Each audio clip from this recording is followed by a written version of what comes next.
Hey, welcome to Tangible Takeaways, episode 82. I'm Jackson. I'm here with Mikey today. Today, I'm going to be talking about how faith plays a significant role in our lives daily. Yes, and we'll also look at how we can use this series actively in our lives to continue to practice not just this faith, but be prepared for the opportunities that God's going to give to you to maybe invite someone to a seat at your table. And I'm going to try to taste chocolate, peanut, and nougat. All that and more on this episode of Tangible Takeaways.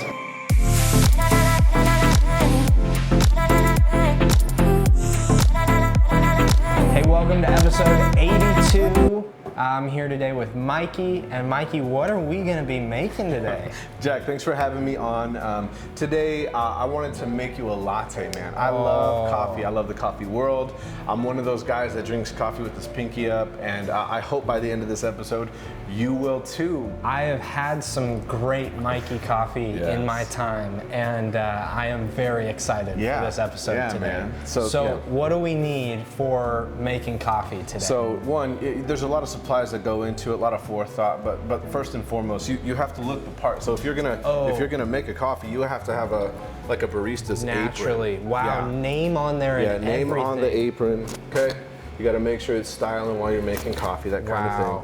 You got to make sure it's good, and sometimes. Did you negotiate contracts with these different, like the Oikos movement? The Oikos movement, Blue Bottle? Yeah, that's more of like an unofficial sponsor, but okay. absolutely. Yeah. Whoop is obviously, that's an internal advertisement that is, there. Absolutely. A little Easter egg for you post-Easter, if you will. All right, so now we got the apron, we got the barista cloth, that normal thing that you're just wiping down the counter with, you know what I mean? Gotta look the part. And then you get the actual things that involve a coffee. Okay. Right, so we have our beans. This is a single origin Brazil bean, so if you'd like to take a smell of that. Now, what does that mean, what you just said? Okay, single origin means that this bean came from one region in Brazil. Okay, so one farm, one area of Brazil in which they got these beans from. Oftentimes when you go to coffee shops or things like that, they might have blends. Like one of my favorite blends is called the Silverback blend. It's a stronger coffee, but it's also made up of 2 Southern America coffees with an African coffee. So this is single origin, one bean from Brazil. And is that all just preference, or is it like single origin is clearly better than it's all blends? preferential. Okay. It's all preferential. So the notes in this are dark chocolate, peanut, and nougat.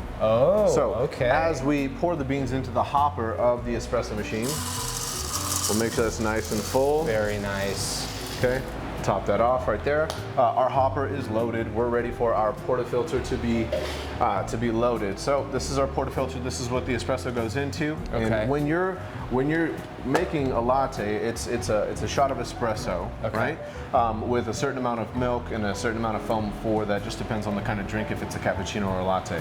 But you want to dial in the coarseness of the bean when it's ground. So you want it to be fine when it comes to espresso. You want it to be fine so the amount of pressure and hot water can be pushed through it, pressed through it. That's why they call it espresso.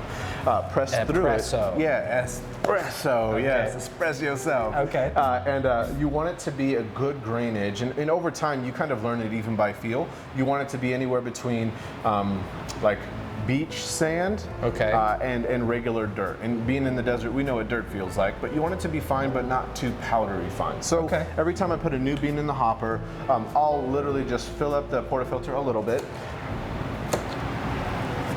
like that. Okay, so,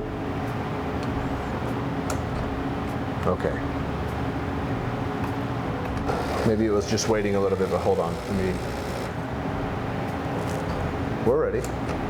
Lights are on. Technical difficulties.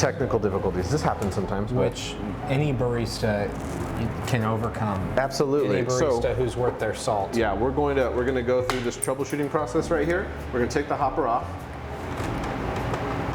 Oh, you know what? There it is now. The hopper was unlocked. So now we can actually get to the grounds. Easy. Yeah, it's a lot easier now. So we're gonna load the portafilter with a little bit of grounds and then feel them with our finger. So this is how good this barista is. All right. So if you want to, Jack, take a pinch out of there. Okay. And you can just place your fingers over the mat and feel the grain. Kind of feels like beach sand. Salt Bay. Yeah, Salt Bay just a little bit. Coffee right there.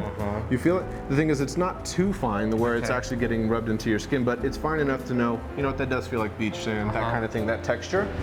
So we're gonna fill up our whole portafilter now. We're gonna let it fill up, and then we're gonna tamp. Now my fingers are gonna smell like coffee. All day. It's beautiful. Yes, and that's for free. I got no complaints there. So when you're tamping down your grounds in an espresso portafilter, you're looking for a good... Ooh, a little twist in there too. I like to twist to make it a little more level, and then I'll fill up the rest of the portafilter to go this way. I'm gonna just kind of shake it out. So you just push it in when you're done. Yeah, you push it in when you're done. For this machine, some other machines, some other grinders, it'll just fill up the basket to a certain extent. Yeah. So when you're tamping, you want to give it anywhere from 18 to 20 pounds of pressure. Wow. So even that specific? Even that specific, because you want the most yield out of your shot. Okay. And when that happens, you just give it a quick dusting on the rim for when you put it in the machine, because you want it to make contact with the seal rings so that no pressure gets out.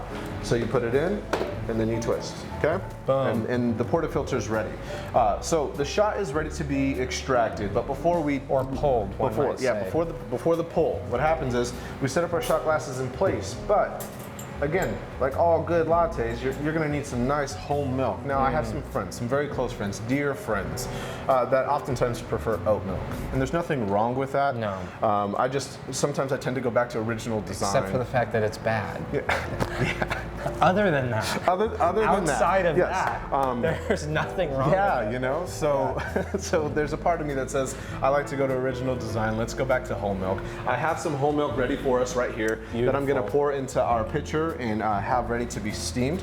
Now, during the steaming process, typically there's a temperature gauge, there's a thermometer inside that tells us our range. We want it to get anywhere between 125, 135 degrees. Okay. Which again, will create a nice, good temperature for our drink to be consumed properly, because sometimes when the milk is too cold, you want to nuke it in the microwave or something like that, but when it's too hot, you kind of got to wait to drink it. You just got to sit there. Exactly. Yeah. And during the texturization process, aka steaming, we're wanting to get a good vortex inside the pitcher so that the milk itself is infused with micro air bubbles. And what that does is that creates that really paint-like consistency in the pitcher. Interesting. So I'm gonna start this process right now. Even as the steam wand heats up, I'm just gonna put the steam wand all the way in. It's kind of a bigger pitcher. So I'm gonna set that steam forward, and we're gonna go from there. And I'm gonna hop onto the other side as I steam this so we can see this. And I'm gonna watch. Yeah. I'm very curious. Yeah, so what's gonna end up happening is this steam setting is going to it has a powerful enough boiler in here to actually texturize this milk, like I said, create a good vortex in that pitcher and thicken that milk so it's texturized and we're ready to pour it into our latte. The reason why I do this first is because a shot is typically good for about 15 to 18 seconds after it's pulled. Before it needs to be incorporated. Before it needs to be incorporated with milk. So, that being said, I'm gonna texturize this milk. What if you were just gonna drink the shot straight up? Do you really have 15 to 18 seconds to drink it? At its most optimum, yeah. And the thing is, this comes out fresh pulled at 205 degrees plus. It's very hot, and some people do prefer that. Just at Starbucks they call it a black eye. So you know what I mean? Like you can just take a double shot, just in a cup, and you'll be good. But other times, especially when you're making a latte or you're making a mixed drink, you have 15 to 18 seconds before the top of that shot, that crema. Yes. Again, it dissipates into the rest of the body. I'm familiar with the crema. The crema. My espresso has brought me up to speed, at least on the crema. Yeah, absolutely. Yes. So, with taking advantage of how great the crema can be in that first 15 to 18 seconds and then introducing your milk to it, it just creates for a really good coffee. And oftentimes, if you want flavored coffees or drinks or flavored lattes, you can get your syrups. You can introduce. Sometimes people do, the powdered creamers, which are fine. And I recommend to put those into the shot within the first 10 seconds. Swirl that around, and then put your milk in. It always makes for a good mixture. Interesting. Yeah. So we're getting close. And just for doing this for so long, I kind of get used to the touch of the degree. Feeling it. Yeah, feeling it. But again, right now, I do recommend a thermometer or pressure. Is this like burn your hands hot? Yes, this is burn your hands hot. So if you want to, you can feel it. It is like a kettle. It just heats right up, right? Oh, okay. Right? Yeah. But if you tap it quick enough, yeah, if you tap it quick enough, and you always want to make sure that you're cleaning your instrument. So you take your rag, you wipe down your steam wand, you put that to the side, and now we're ready for our shots to be pulled. Okay. So we want to line up our shot glasses with our double spout right here. Okay. Remove this milk. We want to line up our shot glasses with our double spout, and we want to pull our double shot. Boom. Okay. We press that, and what we're looking for is an even extraction. It doesn't happen every time, but what ends up happening is through our tamping and through our grounds, the texture of our grounds, we will get a good shot from here. And when you see it's in the good espresso range, you know that you did a good pressurization. And so it'll let you know if you did a bad job. Yeah. So if it's under extracted, meaning you barely get any coffee out of it, it'll go all the way to the other end of under extraction, meaning there's too much pressure that the water cannot press through it. And if it's under extracted, the dial won't move much, and then you'll just get a lot of watery coffee. Interesting. Yeah.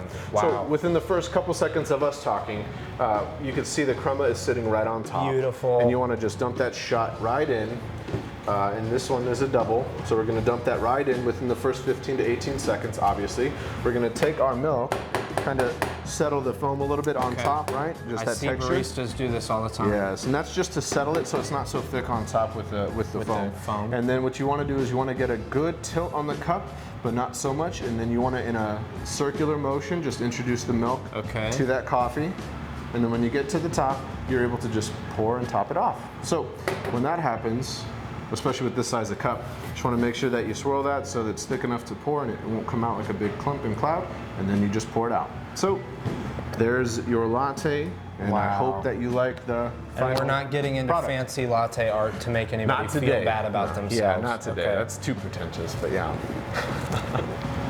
And that is a very, very good latte. Oh, good. I'm glad you enjoyed it. Beautiful. Yes, absolutely. Okay, so can I try now to go through the steps here? Yeah, absolutely. You have privileged me with making me a latte. Yeah, absolutely. And I hope to not offend you making a latte. I will try it regardless. So let me reset you to the point that you're ready to go. So we're gonna get out this last cup right here.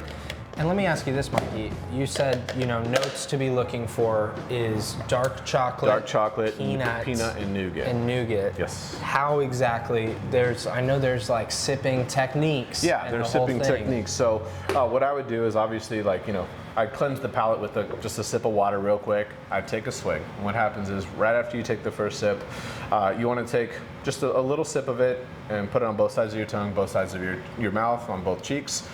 Take a swallow and then breathe out. And when you breathe out, you'll taste those notes. Those notes should be prominent, especially with no other flavorings like a vanilla or a caramel. This is just coffee and milk.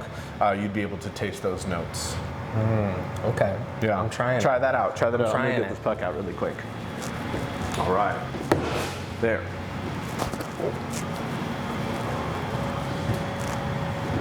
That's so interesting because I've always heard people talk about the different things that they can taste in coffee. Yeah. And I'm like, I wish I could taste. Yeah, I wish I could taste the things that you can taste. Yeah. Yeah. So why don't you hop on up? All right. So step one, I'm gonna get the portafilter ready. Portafilter is gonna get some ground stuff in there. Yeah. Okay. Oh, this already is seeming harder. Wait. There you go. Okay, there we go. And then if you push even just a little further, you'll feel a button click. Oh, okay. Oh, and then when you're ready, because you entered the manual mode, when you see it get full, when you see it get full, you just pull it out. Okay.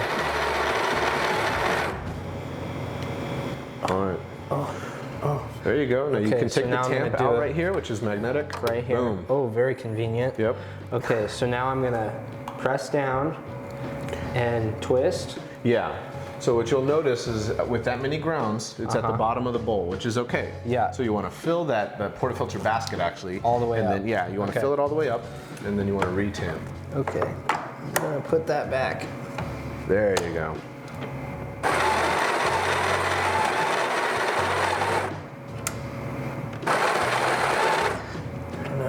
I don't know. There we go. I don't know. You're good. Be confident. Okay. Yeah. I just watched the master do it. I'm gonna do it.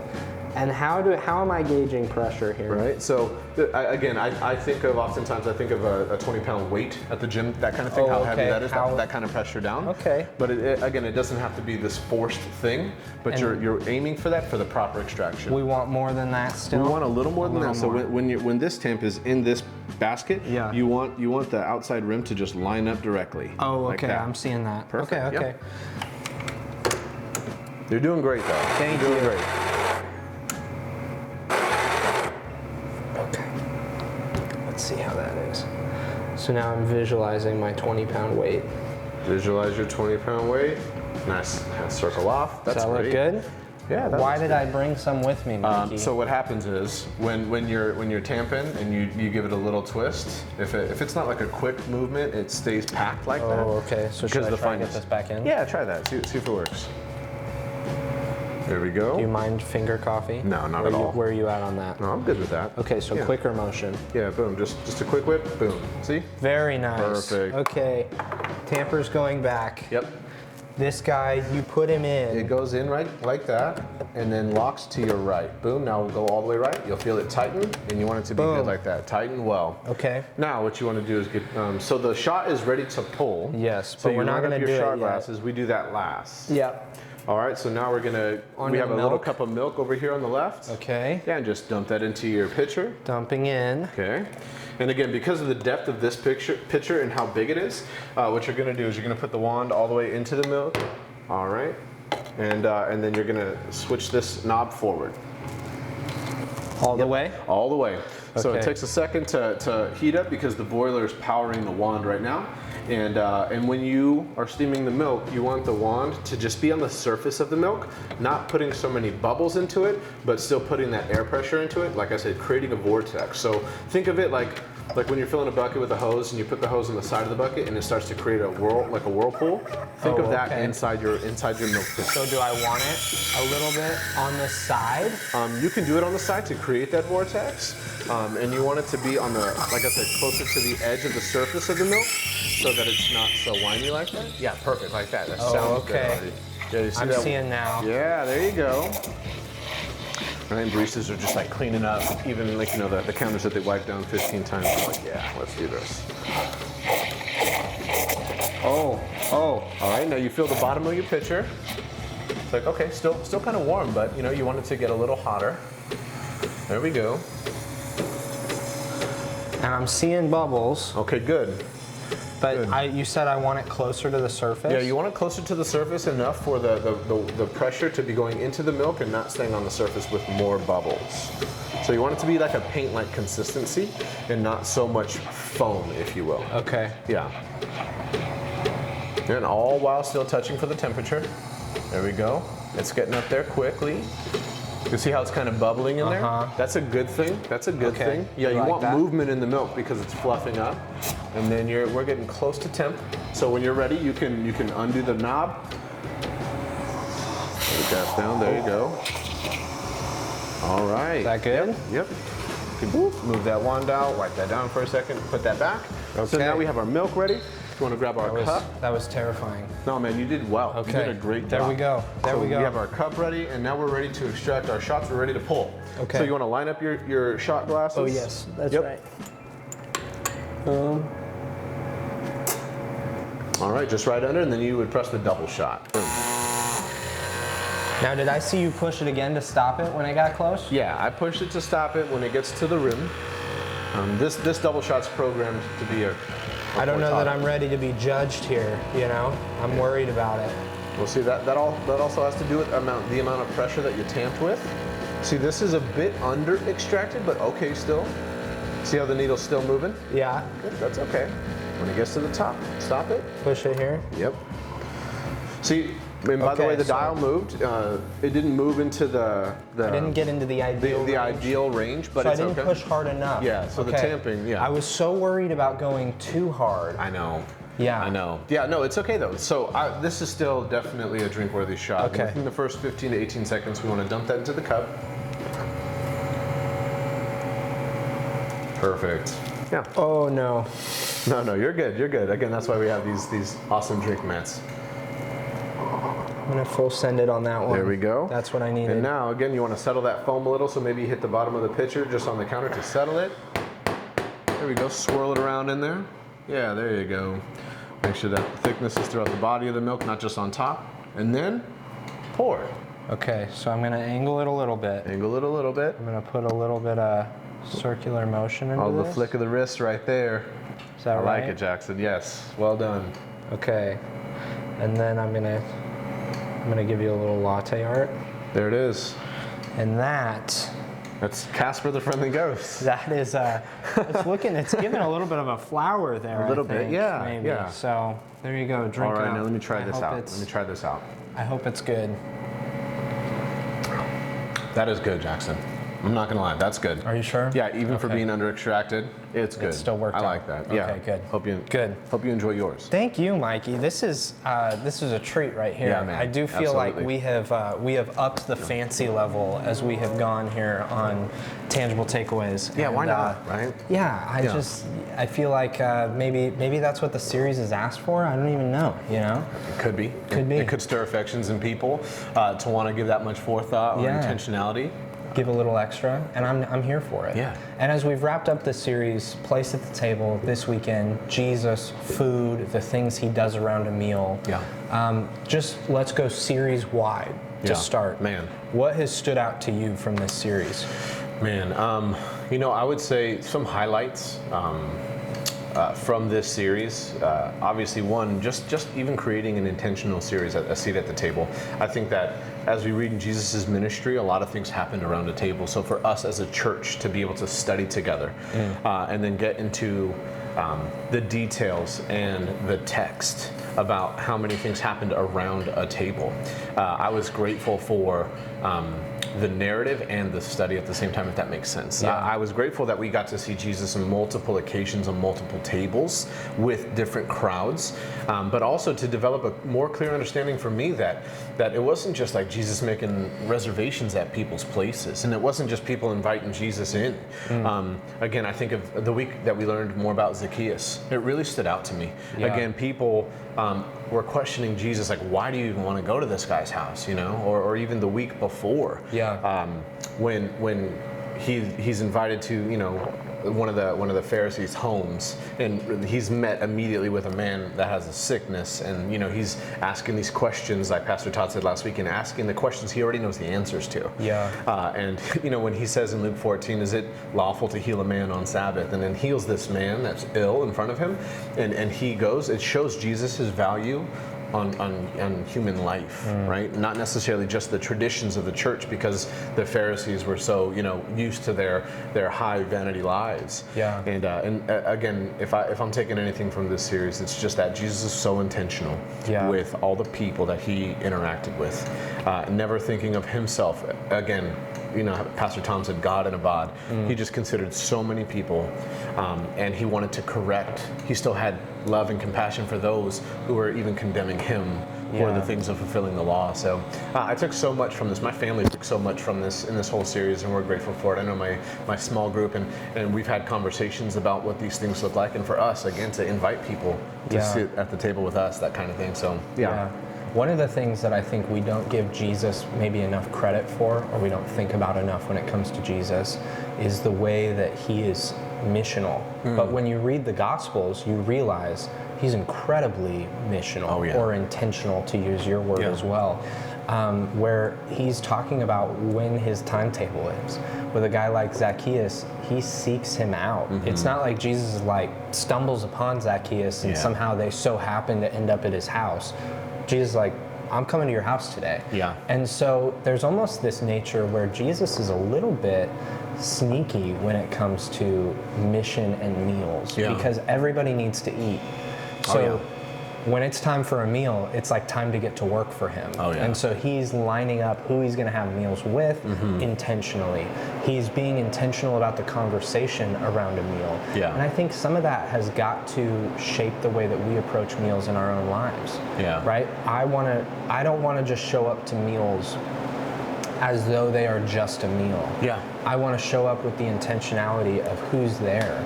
And maybe my schedule does not always afford me to be able to be overtly intentional about who's there. Maybe more often than not, it's my family. Yeah.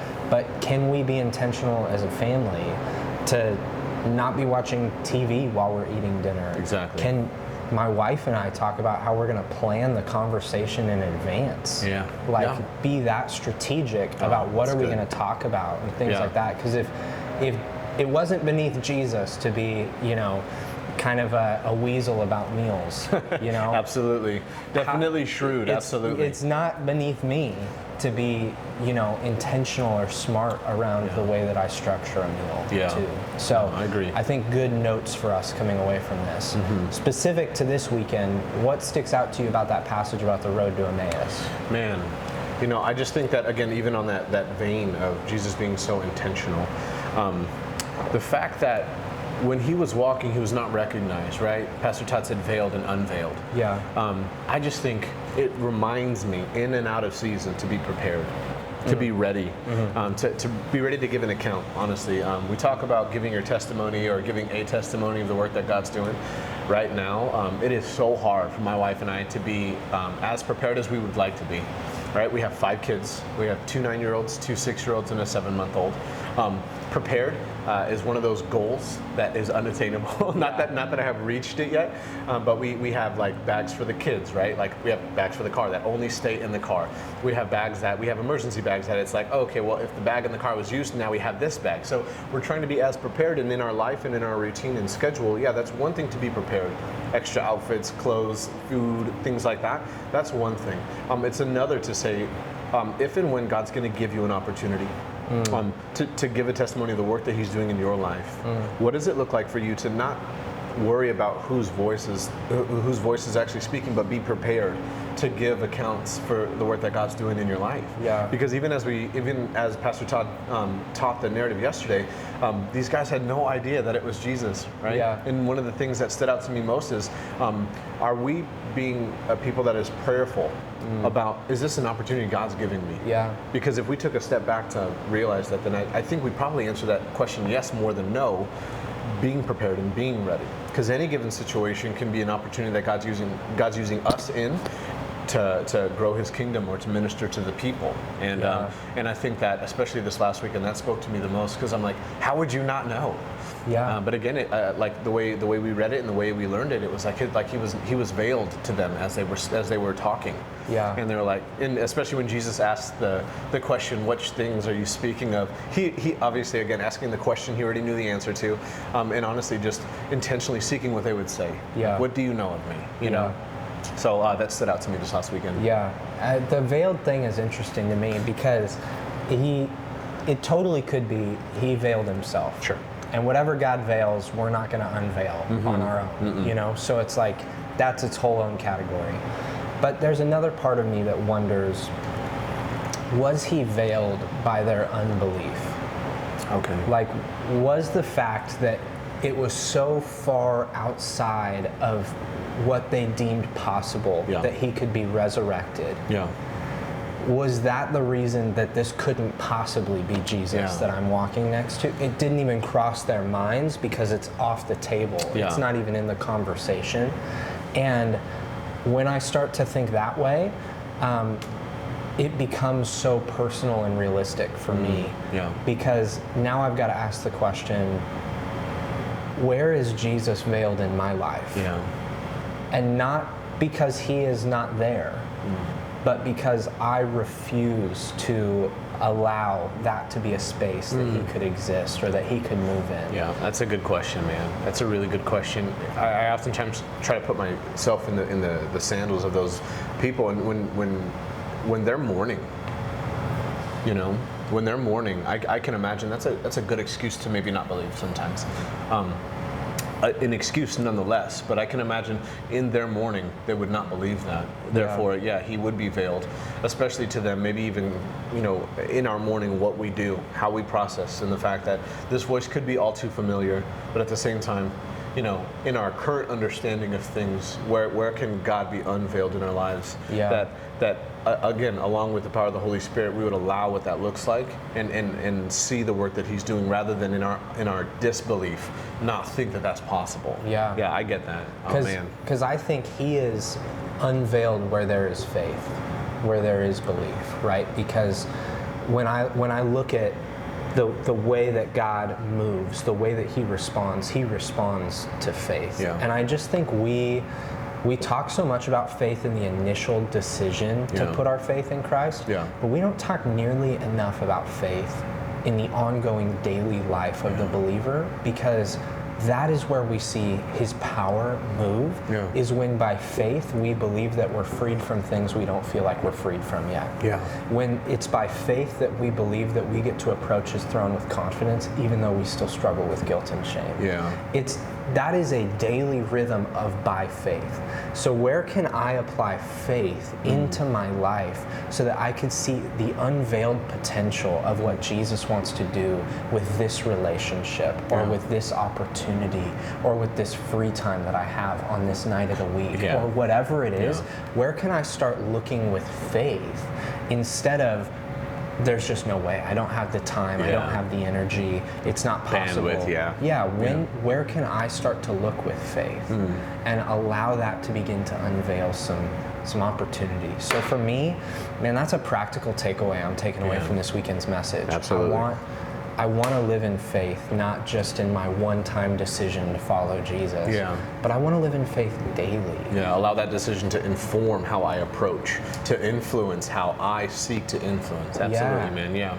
And I just think you will find, and I am beginning to, as I'm trying to embrace this more, so much more the freedom that it is to be God's kid. When by faith you believe that Romans 8 tells us that 2 of the 3 members of the Trinity are interceding on your behalf. When by faith you believe that on a daily basis, it feels like I'm going to be okay today. Absolutely. When by faith you believe that God's actual presence is available to you right here, right now, and not just like out here, but indwelling you. And transforming you. When you believe that, it takes a lot of the pressure off. It really does. It brings in that element of when by faith you believe that just the same way you can't earn your salvation, you can't earn keeping it, but it's Him who keeps you and sustains you. When you believe that by faith, it takes that like sense of I gotta perform, I gotta do, and now all of your doing comes out of that faith already, and it's not to earn, it's because of what He's already done for you. So I just think faith is such the informer of so many aspects of our life, and we leave it in this little box like over here, and it ought to inform so much else. And so there might be these places in my life, in your life, where you sense a veiling of the Lord, and it's not because He's not there, and it's not because He doesn't want to move, but it might just be because of our unbelief. So. Oh man, I appreciate that. Definitely a blessing. Again, this whole series just really has been impactful, and I'm a firm believer of like, man, just use it. Use the things that you're learning in the Bible, that you're reading, put them to practice, and look for those opportunities. And if I were to say taking anything along with the veiling, especially of faith in our lives, is to be prepared. I really do think that preparation has a lot to do with execution. There's a lot of times where we fail to do things. Like I remember Pastor Jack telling me when I was younger, just, Mikey, don't forget the 2 types of sin of commission, sin of omission, and walking me through the sin of omission is not doing what you know you ought to do. And one of the things that, I think of all the time are how many missed opportunities that I've had. Because of my lack of preparedness, or because of my own agenda, things like this. But in my own agenda, I would still translate that to unpreparedness, because my preparation shouldn't go into simply my agenda or my desire for the day. It really should be to work from this position and this understanding, this convincedness of my faith in God, right? And then it should actually inform how I approach my life, how I approach my day. When I wake up, when I serve my wife, when I serve my kids, when I come to work, serve my ministry, and when I get to do these things. And we recognize the fact that the only reason why we get to do these things is because of God's provision. So I think again, along with the that aspect aspect of faith and being prepared. I think that this series just it really has the potential to do a work in our entire church and in the lives of our people in order that they would reach their oikos. Yeah, so good. That's so good. Thank you for the time, Mikey. Yeah, absolutely. Thank you for the coffee. Yes. Amazing. Yes. And hopefully you can have coffee from Mikey someday soon. It is better than mine. But man, I agree with Mikey. I hope that you take some intentional time to think about who you could have gather around your table, how you could be a bit of a weasel with that and intentional. And I hope it's been a great series for you. Don't forget to like the video, maybe share it with a friend, and comment what your takeaway is from this weekend. And as always, we are just so thankful for you guys tuning in. So that's all we got for this week here on Tangible Takeaways. We'll catch you guys next week.